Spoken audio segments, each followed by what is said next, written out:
नमस्कार, आप देख रहे हैं रियल टुडे। मैं अंजना। आज के मुख्य समाचारों में बात करेंगे, मगर मुख्य समाचारों की ओर बढ़ने से पहले एक नजर सुर्खियों पर। वर्टिकल ड्रिलिंग का 40% काम पूरा, मलबा साफ करने में जुटे red hall mining expert.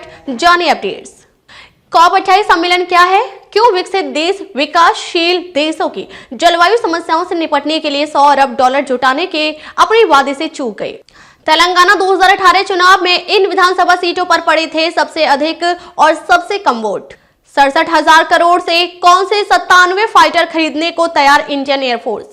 Advance booking में 10 करोड़ के करीब पहुंची एनिमल। पहले दिन के कलेक्शन में टाइगर 3 को मात देगी रणवीर कपूर की फिल्म। ये तो थी सुर्खियां, अब चलते हैं बड़ी खबरों की ओर। उत्तराखंड सुरंग हादसे को मंगलवार यानी 28 नवंबर को 17वां दिन है। इस सुरंग हादसे में कुल मिलाकर 41 मजदूर फंसे हुए हैं, जिन्हें बाहर निकालने का काम जारी है। दरअसल 12 नवंबर को यमुनोत्री नेशनल हाईवे पर बन रही सिलक्यारा सुरंग का एक हिस्सा ढह गया। इस वजह से ही मजदूर उसके भीतर फंस गए। उन्हें बाहर निकालने के लिए युद्ध स्तर पर बचाव अभियान चलाया जा रहा है। सुरंग में फंसे हुए लोगों को घर का बना हुआ खाना, पानी और दवाओं की लगातार सप्लाई की जा रही है। इसके लिए 6 इंच के पाइप का सहारा लिया जा रहा है, जिसे मलबे के बीच से होते हुए मजदूरों तक पहुंचाया गया है। वर्टिकल ड्रिलिंग पूरी होने के बाद 41 मजदूरों को एयरलिफ्ट किया जाएगा और उन्हें नजदीकी मेडिकल फैसिलिटी में लेकर जाया जाएगा, जहां उनका इलाज होगा।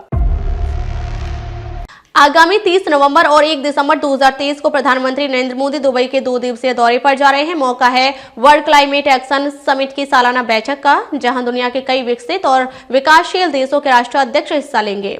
इस सम्मेलन का उद्देश्य कार्बन उत्सर्जन को कम करने और मौसम संबंधी घटनाओं से निपटने में विकासशील देशों का समर्थन करने पर केंद्रित होगा। हालांकि इस समिट से पहले आर्थिक सहयोग और विकास संगठन यानी OECD ने एक नई रिपोर्ट प्रकाशित की है। इस रिपोर्ट में कहा गया है कि बीते सालों में हुए इन शिखर सम्मेलन में किए गए वादे पूरे नहीं हुए हैं। इसमें सबसे अहम वादा यह है कि सभी विकसित देश पर्यावरण को बचाने के लिए सभी विकासशील देशों को $100 बिलियन देने का वादा किया था, जो कि पूरा नहीं हुआ।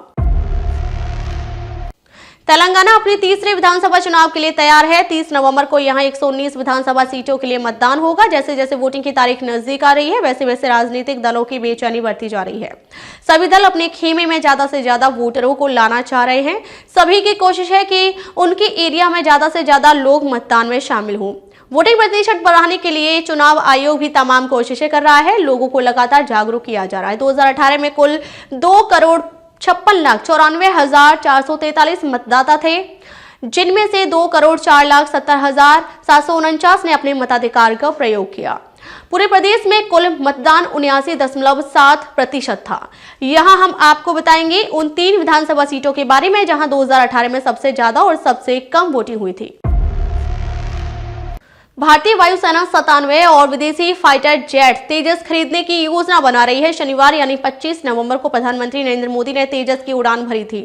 प्रधानमंत्री ने ट्वीट करके तेजस की खूब तारीफ की और स्वदेशी क्षमताओं पर भी भरोसा जताया। पीएम मोदी की ओर से तारीफ मिलने के बाद एयरफोर्स 97 स्वदेशी तेजस खरीदने पर विचार कर रही है। तेजस LCA-MK-1A जेट खरीदने के लिए एयरफोर्स ने प्रपोजल दिया है। $7 बिलियन यानी 67,000 करोड़ रुपए में यह जेट खरीदे जाएंगे। हालांकि अभी रक्षा मंत्रालय की ओर से मंजूरी मिलना बाकी है। रक्षा मंत्रालय की रक्षा अधिग्रहण परिषद डिफेंस डील पर आखिरी फैसला लेती है। रक्षा मंत्री राजनाथ सिंह इसके अध्यक्ष हैं। 30 नवंबर को DSC की मीटिंग होनी है, जिसमें तेजस खरीदने के प्रस्ताव पर फैसला लिया जाएगा। रणवीर कपूर की most awaited action thriller animal 1 दिसंबर को थिएटर्स में रिलीज के लिए तैयार है। फिल्म को लेकर दर्शकों में काफी क्रेज दिखाई दे रहा है। फिल्म के पोस्टर और टीजर के बाद ट्रेलर ने फैंस में फिल्म के लिए एक्साइटमेंट भर दी है। कहा जा रहा है कि एनिमल रणवीर कपूर के अब तक के करियर की सबसे ज्यादा ओपनिंग करने वाली फिल्म का रिकॉर्ड बना सकती है। एनिमल के रिलीज से 6 दिन पहले ही फिल्म की एडवांस बुकिंग शुरू हो गई थी। फिल्म एडवांस बुकिंग में धांसू कमाई कर रही है। सैक नीलकी की रिपोर्ट के मुताबिक एनिमल ने पहले दिन के लिए लगभग 10 करोड़ का कलेक्शन कर लिया है। रिपोर्ट की माने तो रणवीर कपूर स्टार ने अब तक 3,74,173 टिकट बेचकर 9.75 करोड़ रुपए कमा लिए हैं। कैसे लगे समाचार कमेंट करके जरूर बताएं। वीडियो पसंद आए हो तो लाइक कीजिए। देश और दुनिया की बड़ी खबर के साथ अपडेट रहने के लिए चैनल को सब्सक्राइब करें। अब तक के लिए बस इतना ही, फिर हाजिर होंगे कुछ ऐसी ही बड़ी खबरों के साथ। तब तक के लिए नमस्कार और देखते रहिए रियल टुडे।